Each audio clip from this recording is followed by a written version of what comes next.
The Eddas tell us of ancient times. The Eddas tell us once there was no heaven above, once there was no earth below, only a bottomless deep and a world of mist. In the world of mist there flowed a fountain. From the fountain flowed 12 rivers. The 12 rivers flowed out, away from the fountain, away from the mist. Far, far away from their source, the rivers froze to ice. One layer of ice built up over another, and that layer of ice was soon covered by another layer of ice, until, eventually, the ice filled the great deep. But to the south was a world of light. The world of light was warm, and warm winds from the south blew northward into the world of mist, melting the ice. Vapors from the melted ice rose into the air and formed clouds. Out of the clouds came the frost giant, Ymir and his kind. Also out of the clouds came Odhumbla, the cow whose milk was food for the frost giants.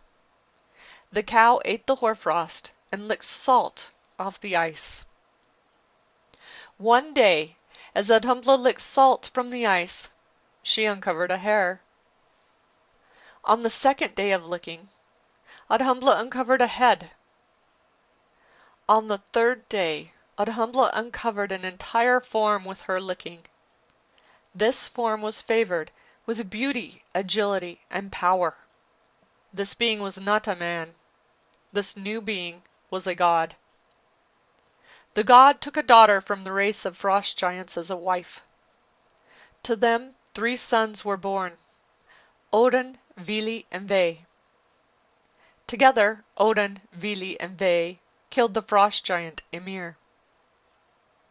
The mighty ash tree called Yggdrasil, with its 3 immense roots, sprang from Ymir's body.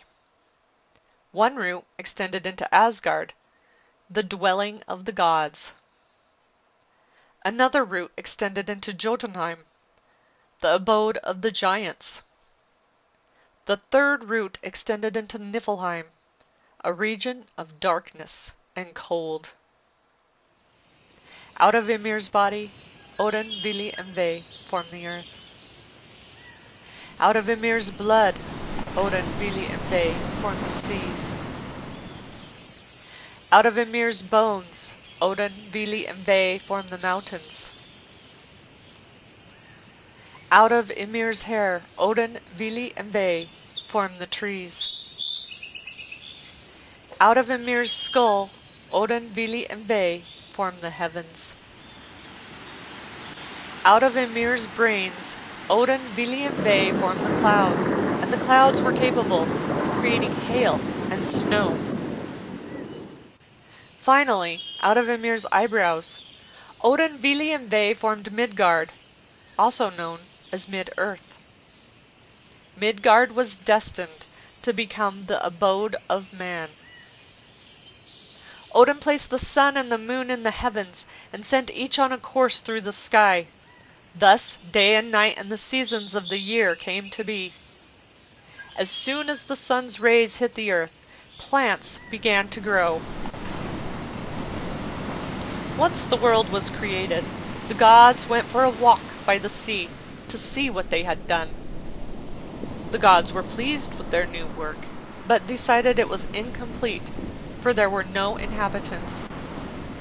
So they took an ash tree. Out of the ash tree they formed a man. Then they took an alder tree. Out of the alder tree they formed a woman. The gods called the man Aska. The gods called the woman Umbla. Then the gods gave them gifts. Odin gave the man and woman life and soul. Vili gave the man and woman reason and motion. Ve gave the man and woman senses, expression, and speech. Lastly, the gods gave the man and woman Midgard as their home. And Aska and Umbla became the ancestors of the human race.